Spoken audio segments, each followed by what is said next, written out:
activities organized. Per day पैसे देने की बात है, वो एक बड़ा मुद्दा वो उठा रहे हैं। आपके लिए क्या ये 5 गारंटी कहीं से भी चुनौतीपूर्ण है? क्या लगता है इसे चुनौती है आपको? देखिए क्या होता है कि ये पब्लिक है, ये सब जानती है। और 40 साल उन्होंने क्या किया, गोगोई जी की 15 साल की सरकार ने क्या किया, चाय बागान के लोग वहीं थे, कांग्रेस की सरकारें थीं, ये पॉलिटिकल टूरिज्म में आजकल आकर के लोगों को समझा रहे हैं।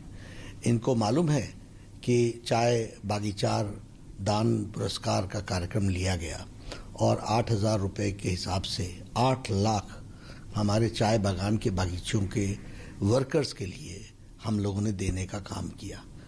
लेकिन इन्होंने क्या किया, इनका क्या इतिहास है और इन्होंने चाय बागीचे के लिए क्या किया?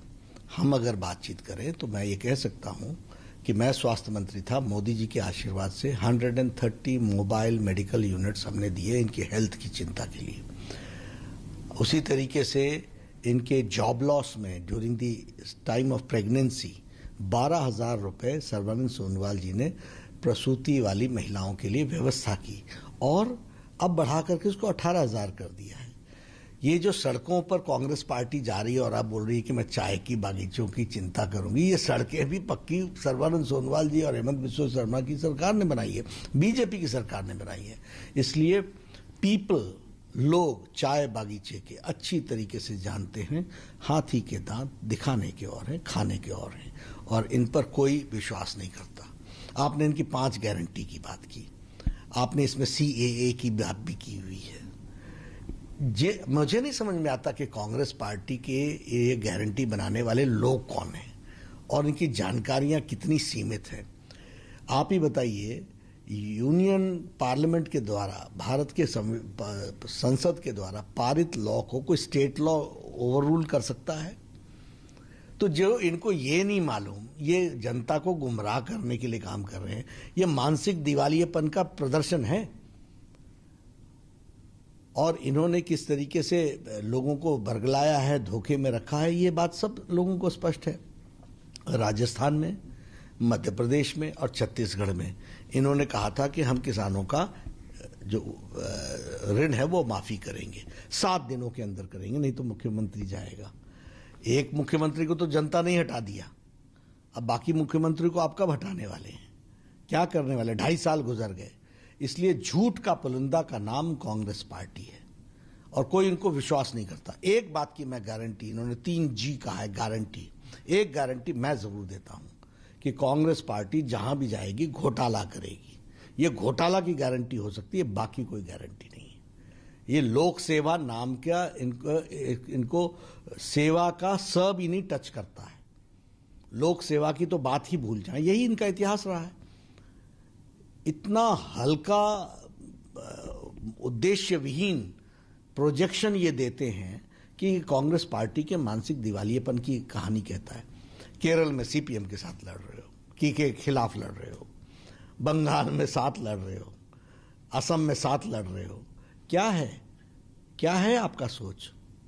कम्युनलिज्म की बात कर लीजिए, सांप्रदायिकता की। मुस्लिम के साथ केरल में मिलके चल रहे हो, अब्बास के साथ बंगाल में मिलके चल रहे हो, और यहाँ बदरुद्दीन के साथ मिलकर के चुनाव लड़ रहे हो, और कहते हो हम कम्युनल हैं। मतलब कम्युनलिज्म आप फैलाओ, सांप्रदायिक पार्टियों के साथ आप समझौता करो, उनके साथ मिलकर के चलने का आप तय करो, डिविजिव फोर्सेस को प्रश्रय आप दो और फिर कहो कि हम बड़े पाक हैं। तो ये कांग्रेस का इतिहास है और असम की जनता अच्छी तरीके से इनको सबक से न खाने के लिए आतुर रही है। 2 चरणों में कर दिया है, तीसरे चरण में एक तरफा करेंगे। सर, आपने बदरुद्दीन की बात की और कल्चर को आप लोगों ने अपने एजेंडे में सबसे ऊपर रखा है, और जहां भी आप जाएं, आप पार्टी के तमाम बड़े नेता आसाम के कल्चर को बनाए रखने और बचाए रखने की बात करते हैं। लेकिन राहुल गांधी वही कहते हैं कि आसाम के कल्चर का एक पार्ट बदरुद्दीन अजमल भी है। आप इसको कैसे देखते हैं? हाँ, ठीक है। ये फिर मैं कहूँगा, राहुल गांधी जी की जानकारियाँ बहुत सीमित हैं और राहुल गांधी जी को असम की संस्कृति का ज्ञान थोड़ा कम है। अभी परसों ही ना गमछा फेंका था, यही गमछा परसों ही फेंका था ना, तो वो पहचान है असम की? या असम की पहचान हमारे महापुरुष श्रीमंत शंकर देव हैं, हमारे गोपीनाथ बोरदोलोई हैं, हमारे भूपेन हजारिका हैं। ये असम की पहचान है, असम की संस्कृति की पहचान है, असम की भाषा की पहचान है, असम के लोगों का पहचान ये लोग हैं। लेकिन हाँ, अवसरवादी राजनीति करने वाले लोग और डूबते को तिनका का ही सहारा काफी होता है, तो ऐसे लोग अब बदरुद्दीन को ही पकड़ करके चलेंगे। तो ये डूबती हुई नावें हैं, डूबते हुए तैराक हैं, और डूबते हुए तैराक अब बदरुद्दीन का सहारा लेना चाहते हैं। सर, इस पूरे चुनाव में असम में, हालांकि अब आखिरी फेज, क्या क्या खास मुद्दे रहे आपकी नज़र में? क्योंकि बहुत सारे मुद्दे रहे, लेकिन आपकी नज़र में क्या खास मुद्दे थे जिसकी? नहीं, देखिए, हम चुनाव 3 बातों के आधार पर लड़े। एक तो सुरक्षा, दूसरा समृद्धि, और तीसरा संस्कृति की रक्षा। अगर मैं संस्कृति की रक्षा करने की बात करूं तो हम ये गौरव के साथ कह सकते हैं कि गोपीनाथ बोरदोलोई जो असम की पहचान थी, इसको अटल बिहारी वाजपेयी जी ने इनको भारत रत्न देकर असम के गौरव को भी बढ़ाया और असम की संस्कृति को एक स्थापित स्थान भी दिया। अगर मैं कहूं, आदरणीय नरेंद्र मोदी जी, भारत के प्रधानमंत्री, उन्होंने भूपेन हजारिका को, कांग्रेस के भी टाइम वो थे, कांग्रेस के बाद भी वो उनके जीवन लीला समाप्त होने के बाद भी कांग्रेस को अवसर मिला, लेकिन भूपेन हजारिका की याद नहीं आई। भारत रत्न देने का काम किया तो नरेंद्र मोदी जी ने किया है। ये नामघर हैं, क्या जर्जर हालत में पहुंच गए। ये क्षत्राज हैं, इनकी जमीनों को हड़प गए, और आपका 15 साल का गोगोई राज, आपने कभी उसकी चिंता नहीं की। आज हम 2.5 लाख रुपए प्रति नामघर को देकर के उनकी संस्कृति की रक्षा कर रहे हैं, कीर्तन घर बना रहे हैं, पूजा घर बना रहे हैं, और उनकी इज्जत, उनकी सांस्कृतिक धरोहर को संभालने का काम भारतीय जनता पार्टी ने किया। क्षत्राज के जो जमीन थी क्षत्र की, वो क्षत्रा की जमीन जो हड़प रहे थे लोग, इल्लीगल तरीके से हड़प रहे थे, कोई पूछने वाला नहीं था, एक तरीके से दादागिरी चल रही थी, उसको वापस दिलाने का काम भारतीय जनता पार्टी के सरकार ने किया है। सर्बानंद सोनोवाल जी की, हेमंत बिस्वा शर्मा जी, लोगों ने मिलकर के किया है। ये बताता है, तो हमने संस्कृति की रक्षा की दृष्टि से जो भी हम प्रयास कर सकते हैं वो हमने किया है। भाषा का संरक्षण करना हो, भारतीय जनता पार्टी आगे। अगर संस्कृति की रक्षा करना हो, भारतीय जनता पार्टी आगे।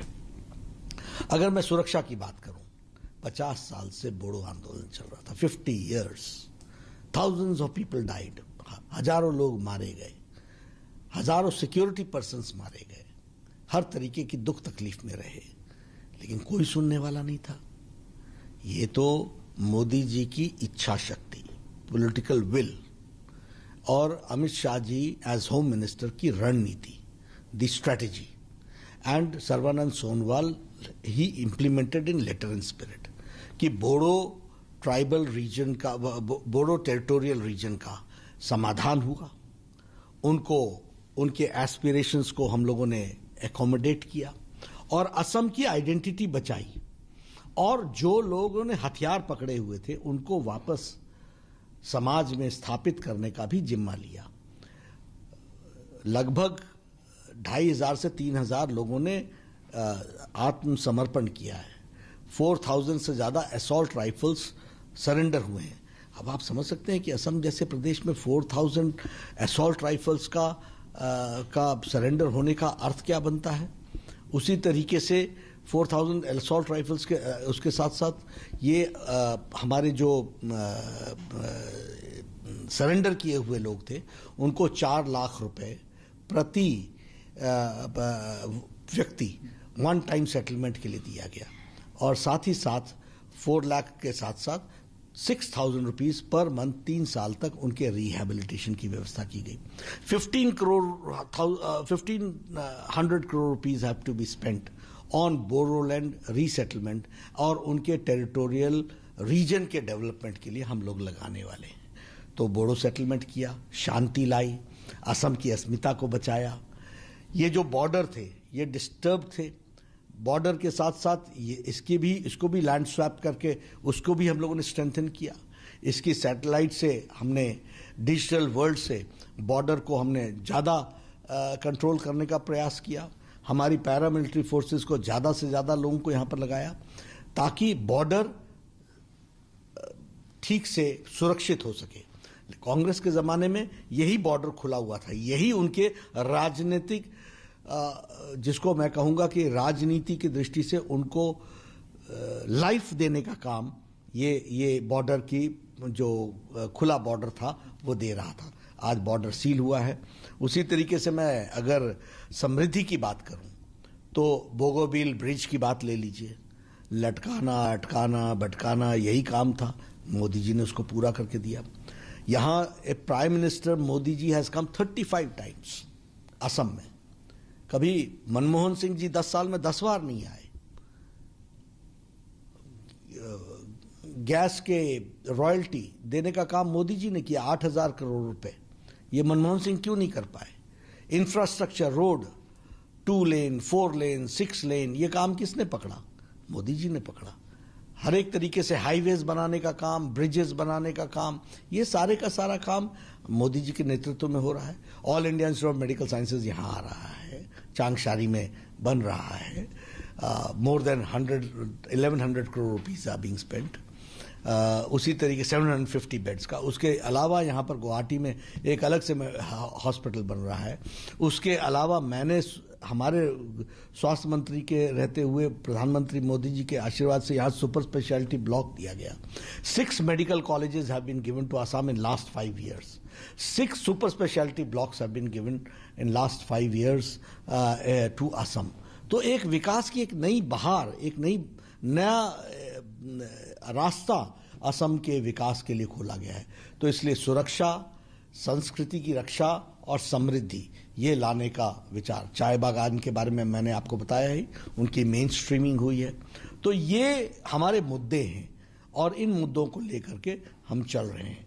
और साथ ही साथ हम कहेंगे, मैं बहुत स्पष्ट शब्दों में कहना चाहता हूं, मुझे अभी पूरे आंकड़े ठीक से याद नहीं है, लेकिन अप्रॉक्सीमेटली 59 लाख टॉयलेट्स बने हैं स्वच्छ भारत अभियान के तहत।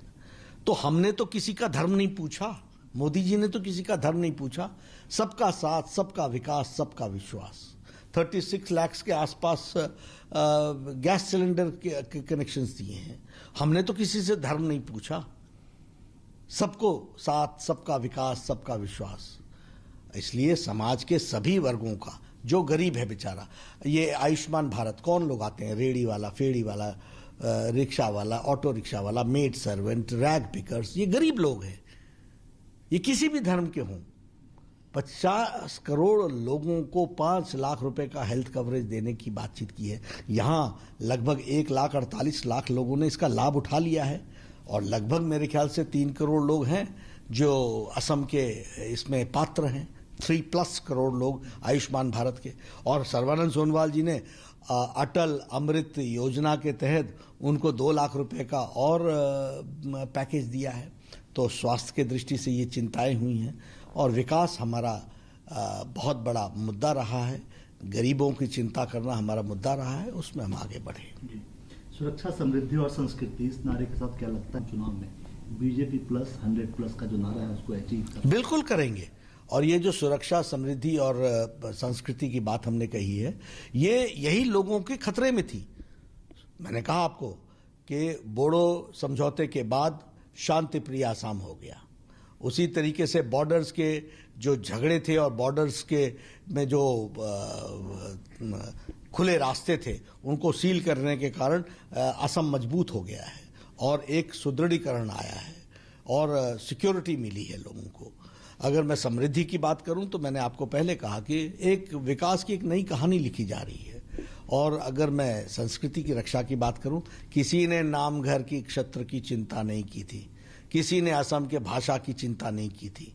और यहाँ पर जो लोग असम की अस्मिता और असम की पहचान को के से गौरवान्वित महसूस करते थे, उसके साथ उसको बेइज्जती करने वालों को सर पर चढ़ाने का काम कांग्रेस पार्टी ने किया है और उनको असम की जनता सबक सिखा रही है। सर, आप पश्चिम बंगाल चलते हैं, वहाँ आप भाई की है, जीत के प्रति कितनी उम्मीद आपको दिखती है पश्चिम बंगाल में? देखिए, पश्चिम बंगाल के नतीजे इस बार, सरकार तो बनी रही है लेकिन नतीजे चौंकाने वाले आएंगे। और मैं आपको बता दूं कि जनता पार्टी से आगे निकल गई है। ममता जी के राज को लॉक स्टॉक एंड बैरल छुट्टी करने के लिए बंगाल की जनता आतुर बैठी है। और पहले 2 चरण में एक तरफा टीएमसी साफ और बीजेपी आ रही है, ये साफ हो गया है। नंदीग्राम में भी स्पष्ट रूप में भारतीय जनता पार्टी की जीत निश्चित है। ऐसी भी खबर है कि वो शायद दूसरा सीट भी तलाश रही है, उस पर कुछ ये उनकी रणनीति है, वो जाने, लेकिन हमारे पास तो सूचनाएं हैं कि वो तलाश कर रही हैं। ये उनके ही लोगों ने मुझे सूचित किया है, ये उन्हीं के लोग बता रहे हैं, उनके घर के लोग बता रहे हैं। तो ये वो जाने, मैं उसकी कोई गारंटी नहीं लेता हूं, लेकिन हां, नंदीग्राम वो हार रही हैं, ये तय है। सर, साउथ इंडिया की बात करें, वहां चूंकि पार्ट नहीं करते थे, लेकिन इस बार आप हो या तमाम बड़े नेता लगातार साउथ इंडिया में मेहनत कर रहे हैं। क्या कुछ जमीन पिछले 5 सालों में वहां तैयार हुई है जिस पर भाजपा की फसल उग सकती है? देखिए, भारतीय जनता पार्टी ने मोदी जी के नेतृत्व में और उसके बाद अमित शाह जी ने उसकी योजना बनाई, जिसको हम सब लोग मिलकर के आगे बढ़ा रहे हैं। वो सारे भारत में भारतीय जनता पार्टी का कमल खिलना चाहिए। इसलिए साउथ हम छोड़ दें, संभव नहीं है। इसलिए साउथ में भी हम लोगों ने जोर लगाया है और हमको तमिलनाडु में एआईडीएमके के साथ हम सरकार बनाएंगे। पुडुचेरी में हम एनडीए की सरकार बना रहे हैं बड़े स्पष्ट शब्दों में, और केरला में भी हम एक शक्ति के रूप में उभरने वाले हैं और इसके लिए हम पूरी ताकत लगा रहे हैं। और मोदी जी के प्रति लोगों की बहुत बड़ी आस्था है। तमिलनाडु में the most popular leader accepted is Narendra Modi ji. Puducherry में it is Modi ji. The popularity of Modi ji in Kerala is maximum. Nobody stands. तो हम इसका सदुपयोग भी करेंगे और निश्चित रूप से इसका मतलब कि मोदी जी की पॉपुलैरिटी से हमको ये समझ में आता है कि उनके नीतियों के प्रति उन्होंने हामी भरी है। सर, लगातार सुनते हैं जब भी चुनावी रैली होती है, आप एक चीज लगातार कहते हैं, कहीं राज्य में भी चुनाव हो तो सबसे ज्यादा चर्चा आप करते हैं कि प्रधानमंत्री मोदी जी के चेहरे पे हम चुनाव लड़ रहे हैं। इसके पीछे की कोई वजह है कि लगातार प्रधानमंत्री मोदी जी के नाम का इस्तेमाल ही राज्यों के चुनाव में भी हो? नहीं, देखिए, मैं आपको बताऊं कि हमारे यहाँ मोदी जी ने राजनीति में राजनीति की परिभाषा बदल दी। He has change the definition of politics और राजनीति की संस्कृति बदल दी। और हमारी नहीं, सभी अन्य पार्टियों की। जो लोग जात की बात करते थे आज विकास की बात कर रहे हैं। जो लोग भाई भतीजावाद की बात करते थे वो अभी विकास का मुखौटा लेकर के चल रहे हैं। जो लोग मेवा खाते थे और खाने के लिए आतुर रहते हैं, अभी भी मौका मिलेगा तो खाएंगे, वो सेवा की बात करने लगे हैं। This is all because Modi ji has changed the definition of politics. He has changed, उन्होंने भारत की राजनीति की परिभाषा बदल दी। ये छोटी घटना नहीं है। प्रधानमंत्री का ये कहना कि मैं प्रधान सेवक हूं, और कहना ही नहीं, करके दिखाना। 6 years एक छुट्टी नहीं लेना, दिन रात काम करना, और इसमें कोई दो राय नहीं है। आज हमें बड़ा गौरवान्वित महसूस होता है। एक 2014 के पहले पिछलग्गू भारत, भ्रष्टाचारी भारत, पॉलिसी पैरालिसिस भारत, आज भारत दुनिया में अपनी अपनी अपनी आन बान और शान के साथ चमक रहा है। दुनिया में हर भारतीय, कोई भी किसी देश के दुनिया के किसी कोने में हो, गर्व से के साथ कह रहा है I am Indian and I love prime minister Modi. आप ये कोरोना की संक्रमण हुआ, आप बताइए, अमेरिका के चुनाव का मुद्दा कोरोना का मैनेजमेंट था कि नहीं था?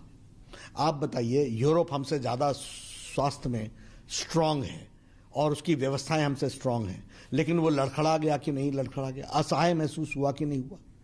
आप बताइए, वेस्टर्न कंट्रीज जो हमसे स्वास्थ्य में अच्छी थी, उन्होंने अपने आप को असहाय महसूस किया।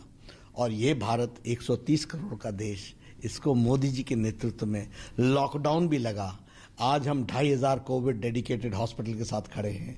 आज 5 लाख पर्सनल प्रोटेक्शन इक्विपमेंट हम बना रहे हैं।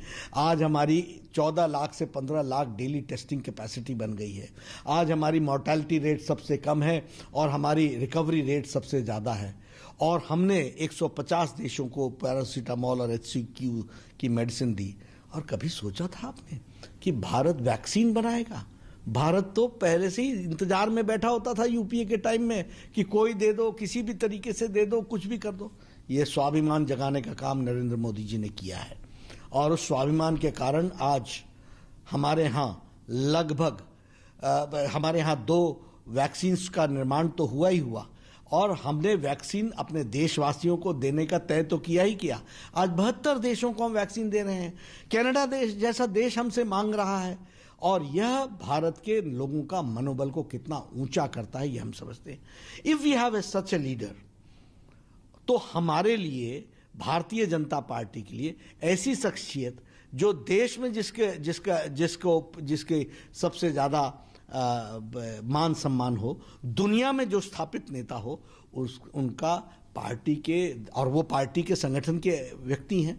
अगर संगठन ने उनको जब भी जो कहा है वो उन्होंने हमेशा पार्टी को माना है, तो ऐसे व्यक्ति का उपयोग करना, सदुपयोग करना, ये पार्टी के अध्यक्ष के रूप में मेरी जिम्मेवारी है, और ये हमारे लिए सौभाग्य है कि हम उनका सदुपयोग करें। और कोई भी चुनाव हो, आफ्टर ऑल यहाँ पर अगर आयुष्मान भारत इंप्लीमेंट हुआ जिससे असम के लोगों की हेल्थ कंडीशन में परिवर्तन आया, स्वच्छ भारत इंप्लीमेंट हुआ जिसके कारण हमारी हाइजीन में फर्क पड़ा, अगर महिलाओं का सशक्तिकरण हुआ उज्ज्वला में, सौभाग्य में, उजाला में, अगर जनधन योजना में, तो ऐसे नेताओं का स्टेट की पॉलिटिक्स पर इंपैक्ट पड़ता है कि नहीं पड़ता है, और अगर पड़ता है तो उसका सदुपयोग हमको करना है कि नहीं करना है।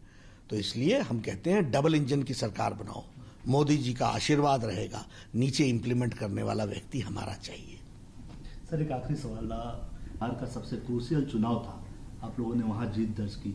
अब ये 5 राज्य एक साथ हैं, लगातार आप लोग दिन रात कोशिश कर रहे हैं, ये कितना चुनौतीपूर्ण है और इसको आप कैसे देखते हैं? देखिए, बिहार का चुनाव भी मोदी जी के नेतृत्व में लड़ा गया था। उस समय भी आप लोगों ने प्रश्न खड़ा किया था, और आपने कहा था कि इनको आप क्यों चुनाव के प्रचार में ला रहे हो, और हमने कहा था कि मोदी जी एक संगठन के सिपाही हैं, उनको जब हम जहां कहते हैं वो लगते हैं, पूरी ताकत के साथ लगते हैं, पूरी शिद्दत के साथ लगते हैं। मैंने इंटरव्यू में ये कहा था। और अभी भी ये जो हम 5 राज्यों के चुनाव हैं, इसमें हम सरकारें बना रहे हैं। बंगाल और असम में और पुडुचेरी में हमारी सरकार बन रही है। तेलंगाना में, तमिलनाडु में हमारी AIADMK के साथ सरकार बन रही है, और केरल में हम बहुत अच्छा करने वाले हैं। तो बीजेपी अध्यक्ष JP नड्डा जो आश्वस्त, उन्होंने कहा कि 5 राज्य, 4 राज्य केंद्र शासित प्रदेश जहां पर चुनाव हो रहा है, और खासतौर पर पश्चिम बंगाल के नतीजे काफी चौंकाने वाले होंगे। JP नड्डा ने इस बात का जिक्र किया, कहा कि पहले 2 चरण जहां पर अभी तक चुनाव हो चुका है, जिसमें पश्चिम बंगाल का जिक्र भी उन्होंने किया, कहा कि एक तरफा TMC पूरी तरह से साफ, नंदीग्राम में बीजेपी की जीत निश्चित है। जहां तक ममता बनर्जी की दूसरी जगह चुनाव लड़ने की बात है, उन्होंने कहा कि ये वो तय करेंगी। ममता बनर्जी दूसरी सीट तलाश रही हैं, ऐसी खबरें TMC के लोग ही उनको